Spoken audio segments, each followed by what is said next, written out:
Assalamualaikum, kembali lagi di vlog Kibar 76. Dan kali ini di belakang kita ada mobil yang mau kita review. Mobil yang kecil, imut, tapi ganteng. Apa itu? Kia Picanto 2014.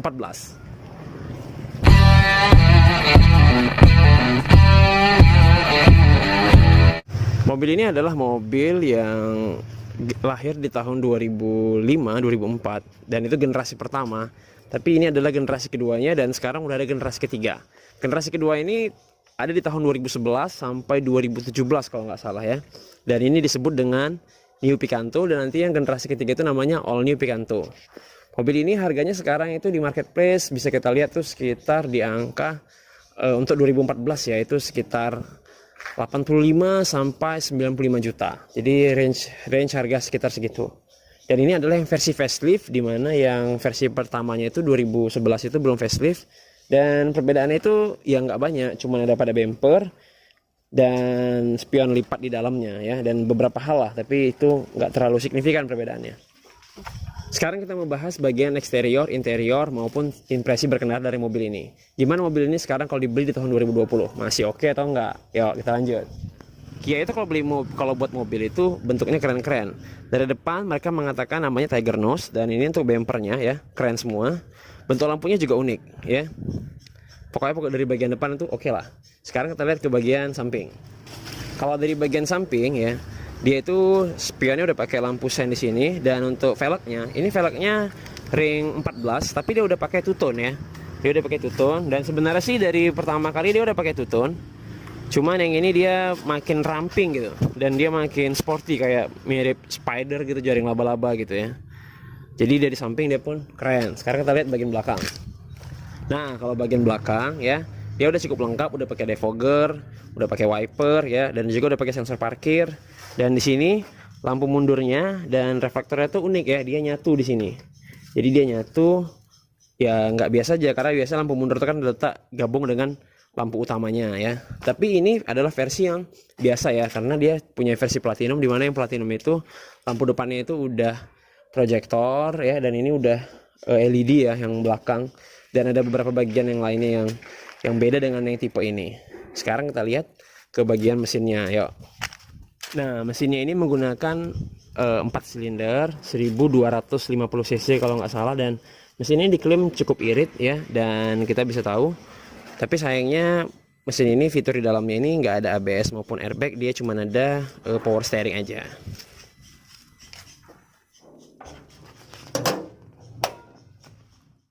Oke, sekarang kita berada di dalam interior. Interiornya, layoutnya seperti kamu lihat, ini dominasinya warna hitam ya, plafonnya warna putih, coklat muda maksudnya, dan joknya ini warna hitam. Tapi ini dilapis supaya senada dengan warna bodi mobil ya. Nah, pertama kita perhatikan dulu bagian penyimpanan dari mobil ini. Bagian penyimpanan dari mobil ini cukup banyak ya. Pertama ini di sini dia ada laci ya, dan ada lampunya. Lalu ada tempat meletak minuman di situ, cup holder ya. Lalu di bagian sini, di bagian tengah dia ada penyimpanan juga, dan ini bisa ditekan. Ketika ditekan dia bisa untuk meletakkan minuman, dan kalaupun ini mau dilapangin dia tinggal ditutup lagi. Jadi ini cukup unik ya. Selain itu di bagian sini, di bagian rem tangan, dia juga ada tempat penyimpanan yang bisa kita gunakan, dan ada tempat penyimpanan tersembunyi juga, yaitu di bagian bawah sini. Nah, ini bisa kita letakin barang di bagian sini, mungkin kayak handphone ataupun dompet ya. Nah, sekarang kita ke bagian dari head unitnya. Head unitnya ini udah diganti ya, udah diganti. Harusnya ini biasanya head unitnya itu single din, tapi ini diganti udah jadi double din. Dan untuk speakernya itu seperti biasa, speakernya itu nggak terlalu banyak dan suaranya biasa-biasa aja ya. Nah, sekarang kita bagian ke AC ya. Untuk AC-nya di sini dia udah ada heater sih, udah ada pemanas, dan arah semburannya juga udah cukup lengkap. Dan di sini juga udah ada defoggernya ya untuk yang belakang, dan ini untuk pengaturan arah semburannya. Jadi udah lumayan lah. Lalu di bawah sini dia juga menggunakan outlet untuk charger ya di bagian bawah. Di situ juga sudah ada. Tapi Picanto ini ada satu mungkin hal yang kurang nyaman aja ya, yaitu kopling. Koplingnya ini kalau pertama kali dia agak deket gitu, agak kurang nyaman lah. Tapi lama-lama kita nanti terbiasa sih lama-lama ya. Lalu bagian speedometernya sendiri, nah ini di bagian speedometernya dia ini udah ada berapa trip ya, ada kilo per liter, udah cukup lengkap lah. Lalu eco juga ada ya, jadi udah cukup lengkap. Dan sementara di bagian sini, tapi dia belum pakai tombol audio steer ya, di sini belum ada audio steer. Nah, ngomongin safety di mobil ini belum ada safety-nya ya, seperti airbag maupun ABS. Jadi untuk safety-nya itu belum ada. Tapi fitur yang mungkin ada di sini selain airbag-nya dan ABS yang nggak ada, itu ada spion lipat ya. Dia udah spion retractable ya. Jadi spionnya untung spionnya udah retractable. Jadi itu salah satu kelebihannya gitu. Lalu untuk window-nya sendiri dia udah auto up dan auto down gitu. Ya mungkin itu aja dari bagian layout dari depannya. Sekarang kita lihat ke bagian belakang. Yuk. Untuk bagian belakang ya, bagian belakangnya ini dia cukup sempit ya sebenarnya, apalagi untuk orang yang tinggi. Tapi ya lumayan lah, nggak terlalu sempit. Tapi ini ya gini aja bagian belakangnya, nggak ada hal-hal yang istimewa yang lain dari bagian belakang mobil ini. Sekarang kita lihat posisi berkendara dan kelapangan seluruh dari mobil ini. Yuk. Nah, jadi untuk tinggi 180 cm ini adalah posisi yang nyaman ya, yang nyaman. Tapi kalau dengan posisi seperti ini kemungkinan nanti belakangnya jadi bakal kesempitan ya. Dan ini untuk pengaturannya itu dia udah ada setel dari sini ya. Lalu ini ada slidernya di bawah. Dan ini adalah posisi yang nyaman. Seandainya belum nyaman juga ya, maka ini untuk setirnya bisa diatur, tilt steeringnya ya, tapi belum bisa teleskopik. Nah, jadi dengan posisi yang kayak gini kita coba ke bagian belakang.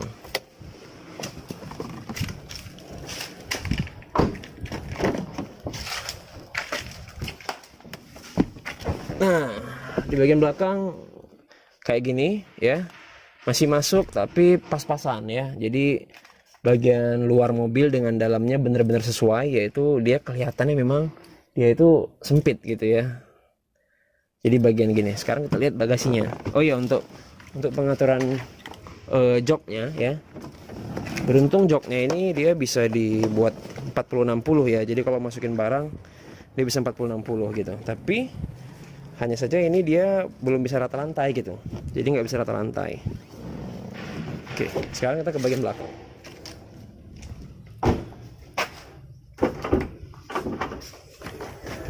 Nah, ini sekarang bagian bagasinya.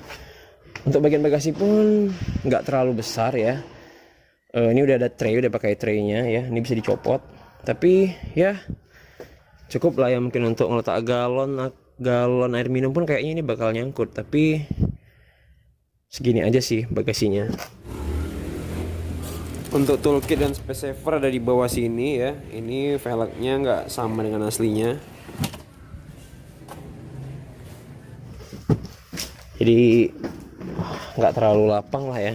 Jadi untuk bagian untuk tinggi 181, kalau naik mobil ini mungkin yang belakang akan sedikit tersiksa karena kesempitan, dan bagian belakangnya mungkin juga untuk bagasinya agak sempit kalau kita bawa barang. Oke, sekarang kita langsung tes aja mobilnya, kita langsung bawa jalan ya.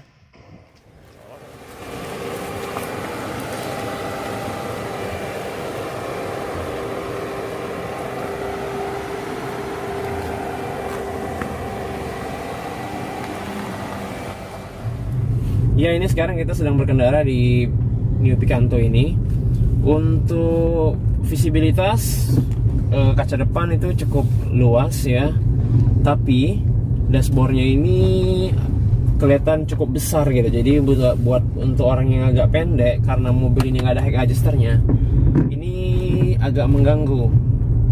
Tapi untuk orang yang tinggi sih nggak terlalu masalah ya. Jadi mungkin posisi duduknya ini aja yang kurang tinggi kali ya sebenarnya. Nah, itu yang pertama buat posisi mengemudi. Lalu untuk cara berkendaranya ini, koplingnya awalnya agak kurang nyaman ya koplingnya, tapi lama-lama udah terbiasa, udah asik aja gitu. Terus untuk tenaganya gigi 1, gigi 2 nya itu, apalagi kalau untuk jalan macet-macet kayak gini, ini enak ya, bagus, dan nggak kuat minum per premium katanya gitu. Tapi ini bagus, mobilnya nggak ada kendala kayaknya. dan ini diisi pakai premium. Dan untuk suspensi ini kita nggak bisa kita bandingkan. Kenapa? Karena kondisi suspensi mobil ini udah 6 tahun ya, jadi ini kita nggak tahu apakah udah diganti apa gimana gitu. Tapi untuk suspensinya, kalau ini adalah standar, ini suspensinya empuk ya, nyaman. Cuman ya asiknya mobil kecil ini, buat mutar itu radius putar dari mobil ini tuh kecil gitu, dan BBM-nya hemat. Jadi segala hal yang tadi kurang-kurang nyaman tertutupi dengan BBM yang hemat dan radius putar yang asik buat kita nyelip-nyelip di kota-kota yang macet. Oke, jadi gitu aja review tentang Kia Picanto ya. Jadi bagaimana menurut kamu? Apakah mobil ini masih pantas buat kita beli di 2020? Bentuknya ganteng, keren ya, cuman memang agak sempit dikit di dalamnya. Tapi dia irit gitu ya, dan dia 1200 cc, dan perlu diingat mobil ini kelasnya itu adalah kelas Etios Falco ya, dan Nissan March gitu ya. Jadi mobil ini bukan kelas LCGC ya. Jadi nggak bisa dibandingin sama LCGC. Oke, segitu aja videonya. Terima kasih sudah menonton. Klik like dan subscribe kalau kamu suka, dan jangan lupa bagikan video ini untuk membantu channel ini berkembang. Buat yang mungkin berminat dengan mobil ini, nanti bisa tonton di video jual ala review. Nanti bisa lihat di deskripsi. Terima kasih. Assalamualaikum.